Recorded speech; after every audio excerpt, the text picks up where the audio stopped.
Have a recap of what you got out of the World Series.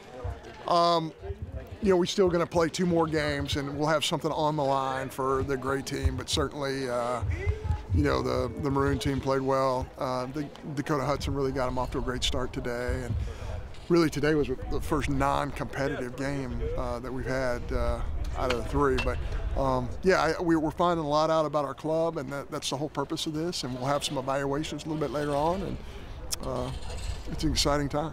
What's the biggest thing or your favorite thing that you've seen from your young pitching staff so far? Well, just really proud of Dakota today. I thought he came out and pitched really well. I thought Daniel Brown pitched really well. I thought we had a lot of good performances.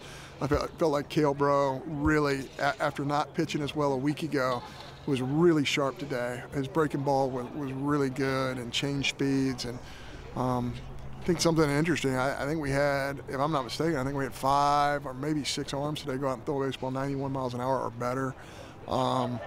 We just had a ton of young guys go out there and pitch in a very competitive game, and they've done well. Can you just talk about Ryan Gridley, his willingness to compete, and what does that show the young kids that are coming in? He was a freshman. He was in that position last fall. This fall, it seems like he's taking on more of a leadership role. Yeah, I think Ryan Gridley has done so many little things that are hard to notice. Getting the backup spots and finishing plays, and holding his ground at home plate and getting HBPs, and taking big swings when it matters the most. So even though his team didn't win, he is doing everything he can, to help those guys and compete at a high level. So there's no question that Ryan Gridley is somebody that has really had a great fall.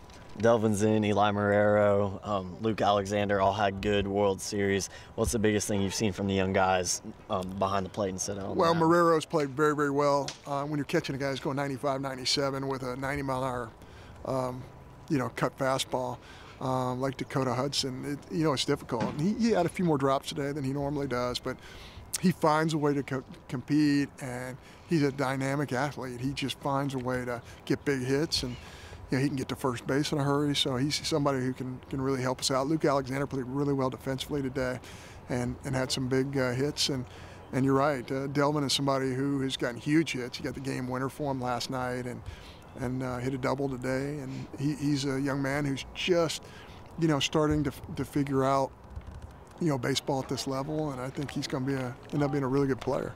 All right, heading into the off-season or the winter, what's the biggest thing you're going to be pushing your team to do? Well, academics are the first thing. When you get a little bit further away from baseball, and our kids are doing a really good job there. Strength and conditioning will be heightened a little bit, but we'll still compete in some baseball-related activity during the course of the remainder of the fall. But we still have 2 really big inter-squads left to finish out the fall, and again, there's a lot on the line for all these kids. All right, thanks, Coach. Okay, sure.